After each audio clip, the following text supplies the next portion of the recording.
Hello, CDM Vocal Music. As I've mentioned before, the theme for our summer concert this year is sparks, those things in our life that somehow manage to ignite a passion or an excitement about something that we do.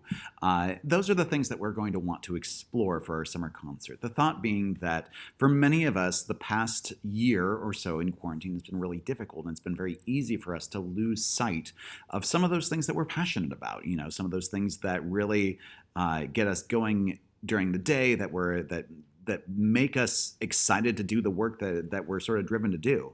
And a lot of that has been hard to do over the last year. And so I want to use this summer concert as, and as a time when we are starting to return to normalcy, as a way to explore those different aspects of our interests, those things that we're excited about, to build a concert out of. Now, when you think about sparks in your life, they don't necessarily need to be arts related, though they're certainly welcome to be. Many of us are here because we have a passion for singing, for music in some capacity, but many of you are also excellent visual artists, or might be excellent instrumentalists, or theater actors, or dancers, or anything like those.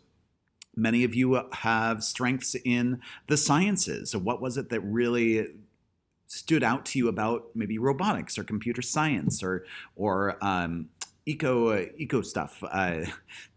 The environment. Maybe many of you guys are really passionate about social justice issues. What was the spark there that really ignited that desire, that passion?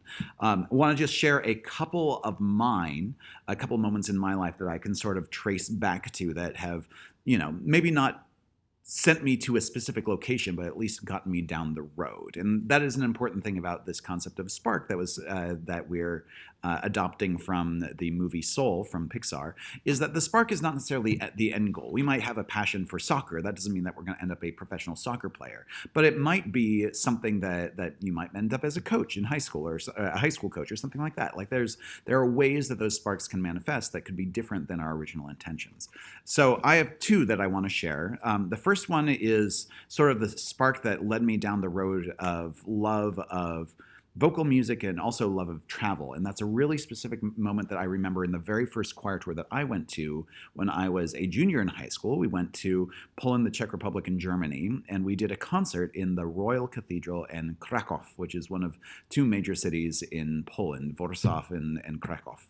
And I just remember being absolutely entranced by the cantor at this church that we were performing as a part of the service, and just hearing the cantor in that space, which if you've never sung in a cathedral, it's something you need to do before you die.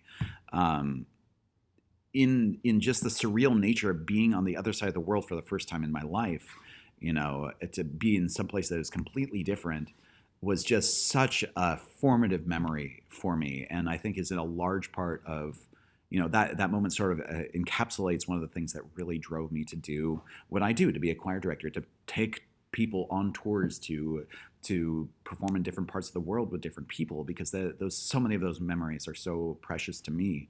And the other memory that I have that's a really formative memory happened in, I think it was the summer after,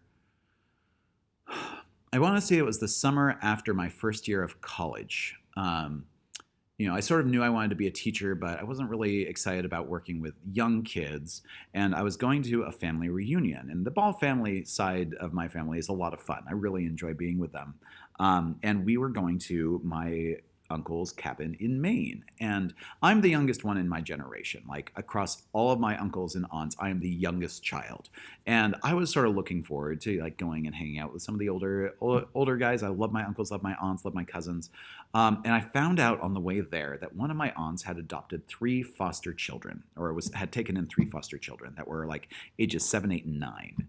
And I will tell you, at first, I was not excited about having these kids on this trip. I was like, man, I just wanted to relax and talk with my uncles and things like that. I had so much fun hanging out and playing with these kids. And it was something just so utterly surprising to me, because I'd never really spent any time with kids younger than I was, except maybe like younger than I was in high school, maybe like a couple of years, certainly never elementary school age, ever since I'd been in high school.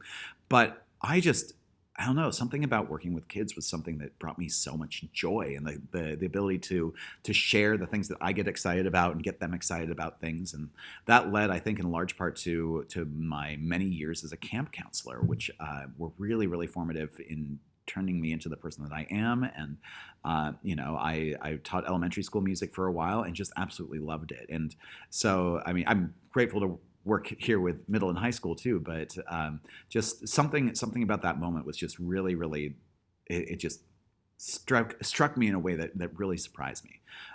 So what you're going to do first is you're going to spend some time with your accountability buddies, discussing what your sparks were. Find those stories, find those moments that really lit a fire for you, that you really remember as being something that was exciting to you, and it's exciting and new, or exciting in an old way, however that might be. We all have something that we're passionate about, and what is it about that thing that we're passionate?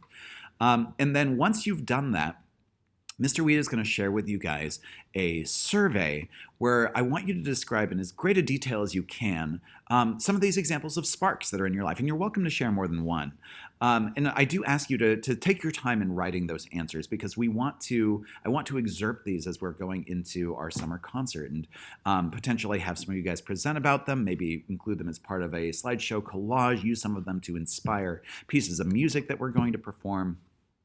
To really bring together this showcase of things that we love, that we might have lost sight of, but that we can re-find in the process of putting on this concert. So yeah, look forward to reading them.